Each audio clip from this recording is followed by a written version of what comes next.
ये कहानी है फिलीपींस की टेरेसिटा बासा की, जिन्होंने खुद मरने के बाद अपने कातिलों को पकड़वाया। 21 फरवरी 1977 की शाम को टेरेसिटा अपने एक दोस्त से फ़ोन पर बात कर रही थी। अचानक उन्होंने अपने उस दोस्त के कॉल को यह कहकर काट दिया कि थोड़ी देर में उनका एक दोस्त आने वाला है, और जो उनका दोस्त फ़ोन पर बात कर रहा था वह नहीं जानता था कि टेरेसिटा से उसकी यह आखिरी बातचीत थी। फ़ोन कटने के करीब 1 घंटे बाद टेरेसिटा के अपार्टमेंट में से अचानक धुआं निकलने लगता है। आसपास के लोग फायर ब्रिगेड को सूचना देते हैं। फायर ब्रिगेड की टीम मौके पर पहुंचकर आग बुझाने में लग जाती है। आग टेरेसिटा के फ्लैट में ही लगी थी। आग बुझाने के बाद फायर ब्रिगेड टीम की नज़र एक कारपेट पर पड़ती है, जिसमें से लगातार धुआं निकलता जा रहा था।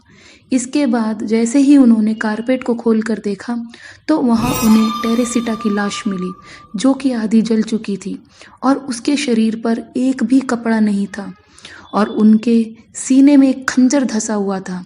यह देखकर उन लोगों ने पुलिस को सूचना दी। पुलिस मौके पर पहुंचती है और उन्हें यह केस मर्डर का लगता है। क्योंकि टेरेसिटा के शरीर पर एक भी कपड़ा नहीं था, तो पुलिस को ऐसा संदेह होता है कि शायद उनके साथ रेप भी हुआ है। कातिल ने सुराग मिटाने के लिए शायद लाश को आग लगा दी थी। दोस्तों, लेकिन इस केस में एक नया मोड़ आ जाता है। जब पुलिस टेरेसिटा की लाश का पोस्टमार्टम कराती है तो उनको यह बात पता चलती है कि इसके साथ तो रेप नहीं हुआ है। तो फिर पुलिस घर को चेक करती है और वो पाती है कि अंदर सारा सामान बिखरा पड़ा हुआ है। पुलिस अब लूटपाट के इरादे से मर्डर का एंगल सोच रही है, लेकिन पुलिस टेरेसिटा के पेरेंट्स और उसके दोस्तों से पूछताछ करती है तो उनको कोई भी सुराग हाथ नहीं लगता। एक दिन अचानक पुलिस को टेरेसिटा के फ्लैट की तलाशी के दौरान एक चिट्ठी मिलती है। आखिर क्या लिखा हुआ था इस चिट्ठी में?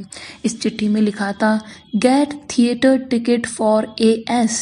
इसके अलावा फ्लैट से पुलिस को कुछ नहीं मिलता। काफ़ी पूछताछ के बाद भी पुलिस को AS के इनिशियल का सच नहीं मालूम चलता। छानबीन चलती जाती है और देखते देखते महीने बीत जाते हैं। महीने सालों में परिवर्तित हो जाते हैं, लेकिन पुलिस के हाथ कोई भी सुराग नहीं लगता। 1 साल बाद अचानक जो डिटेक्टिव इस केस को सॉल्व करने की कोशिश कर रहे थे, उन्हें एक गवाह मिल जाता है। यह केस डिटेक्टिव जोसेफ स्टैचुला को मिला था। एक दिन वह अपने दफ्तर में बैठे होते हैं। अचानक उनकी नज़र टेबल पर रखे एक नोट पर पड़ती है, जिसमें लिखा था कि टेरेसिटा मामले में एक गवाह मिला है और वो कुछ बताना चाहता है। आप फ़ौरन उनसे जाकर मिलिए और संपर्क कीजिए। डिटेक्टिव फ़ौरन उस पुलिस स्टेशन पहुंचते हैं और वहां पर जाकर उस गवाह से पूछताछ करना शुरू कर देते हैं। पुलिस ने बताया कि एक डॉक्टर उनके पास आए थे। उन्होंने बताया कि वे टेरेसिटा के कत्ल के बारे में कोई जानकारी देना चाहते हैं। डिटेक्टिव डॉक्टर के पास पहुंचते हैं और पूछते हैं कि बताएं, आप क्या बताना चाहते हैं। उसके बाद डॉक्टर ने उनको वह बात बताई जिसे सुनकर वह डिटेक्टिव भी चौंक गए। डॉक्टर ने बताया कि वह टेरेसिटा को नहीं जानते, लेकिन काफ़ी दिनों से उनकी जो पत्नी है वह काफ़ी अजीबोगरीब हरकतें कर रही हैं। वह नींद में बड़बड़ाती रहती हैं और रात में कई बार आवाज़ बदल कर उन्हें आवाज़ लगाती रहती हैं। एक दिन मेरी पत्नी सोने के दौरान ज़ोर ज़ोर से मेरा नाम लेकर बात करने लगी। पत्नी तो मेरी थी, लेकिन उसकी आवाज़ किसी और की थी। मैं उसे देखकर डर गया। इस बीच उसने कहा कि मेरा कत्ल हुआ है और मेरे कातिल का नाम एलन शॉरी है और वो मेरे घर टीवी ठीक करने आया था। उसने मुझे मारा और पूरे घर का नक्शा बिगाड़ा ताकि मामला लूटपाट का लगे। डॉक्टर ने डिटेक्टिव को बताया कि उन्हें अपनी पत्नी की बातों पर पहले विश्वास नहीं आया था और उन्हें लगा कि उनकी पत्नी को केवल एक वहम हुआ है, इसलिए उन्होंने उनकी बातों को नज़रअंदाज कर दिया।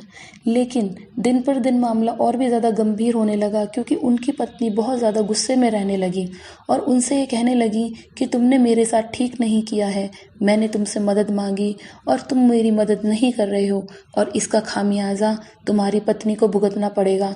तब डॉक्टर ने हिम्मत करके पूछा कि तुम कौन हो, तो उसने बताया कि मैं टेरेसिटा हूँ। और मैंने एलन शौरी नाम के टीवी मैकेनिक को अपने घर टीवी ठीक करने के लिए बुलाया था, लेकिन उसने मेरी ज्वेलरी चुरा कर मेरी हत्या कर दी और यह ज्वेलरी उसने अपनी गर्लफ्रेंड के लिए चुराई थी। अब जांच एक नए मुकाम पर पहुंच चुकी थी। अब पुलिस यह बात समझ चुकी थी कि जब उन्होंने टेरेसिटा के घर की छानबीन की थी तो उन्हें एक चिट्ठी मिली थी जिस पर एएस नाम का इनिशियल था। तो अब वह इतना तो समझ गए थे कि इस एएस का मतलब है एलन शौरी। लेकिन अब यह बात जाननी ज़रूरी थी कि क्या उस दिन टेरेसिटा के घर का टीवी असलियत में ख़राब हुआ था या यह केवल एक इत्तेफाक है। तो जब घर पर पुलिस जाती है और जांच करती है तो उनको ये बात पता लगती है कि हाँ, जो टेरेसिटा थी उसके घर का टीवी वाकई में ख़राब हुआ था और बाद में इसे सही करवाया गया था।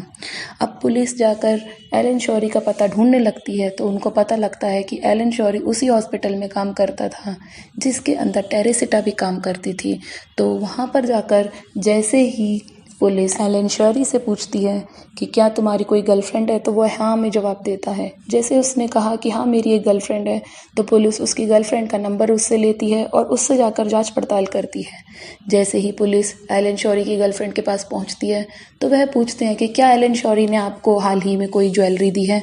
तो उसकी गर्लफ्रेंड बताती है कि हाँ, उसने कुछ ज्वेलरीज मुझे दी हैं। तो इसके बाद पुलिस वेरिफिकेशन कराने के लिए टेरेसिटा के परिवार वालों को वह ज्वेलरी दिखाती है, जिससे यह बात पता चलती है कि यह ज्वेलरी टेरेसिटा की ही है। लेकिन पुलिस के सामने सबसे बड़ी चुनौती यह थी कि किस तरीके से वह कोर्ट में साबित करेंगे कि एलन शौरी ही मुजरिम है, क्योंकि उसके खिलाफ कोई गवाह नहीं है। गवाह कौन है? खुद टेरेसिटा।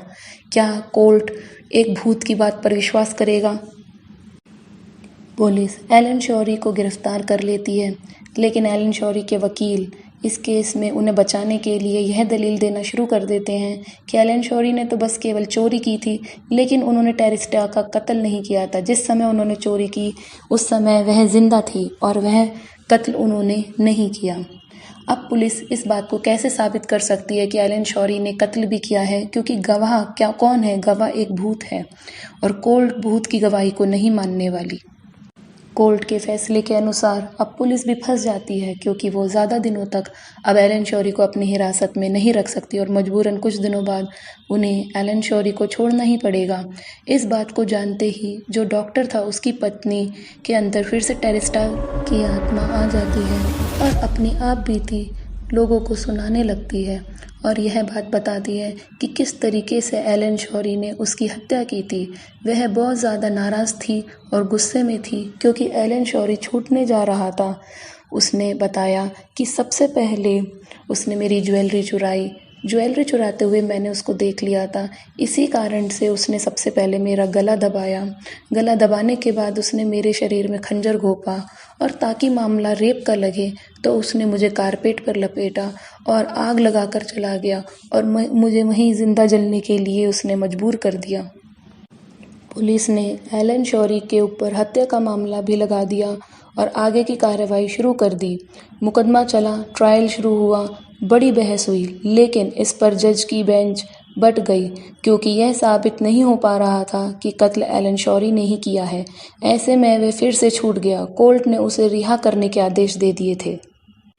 अब एलन शौरी को जेल से आज़ाद किया जाना था, लेकिन अचानक एलन शौरी बदल गया।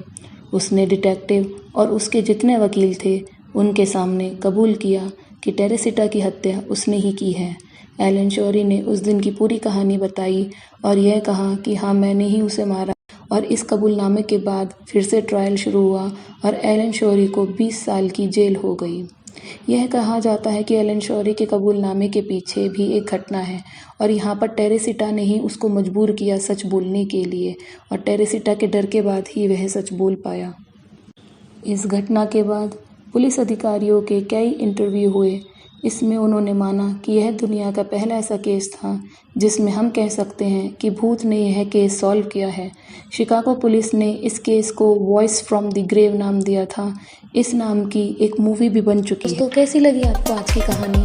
मुझे लगता है आपको आज की कहानी पसंद आई होगी और आप ऐसी अच्छी अच्छी कहानियाँ और सुनना चाहते हैं तो प्लीज़ मेरे चैनल को लाइक कीजिए, शेयर कीजिए, सब्सक्राइब कीजिए। प्लीज़, मुझे आपके योगदान की बहुत ज़्यादा ज़रूरत है ताकि मैं इसी तरीके की और मिस्टीरियस वीडियोज़ को आपके सामने लेकर आती रहूँ। Thank you.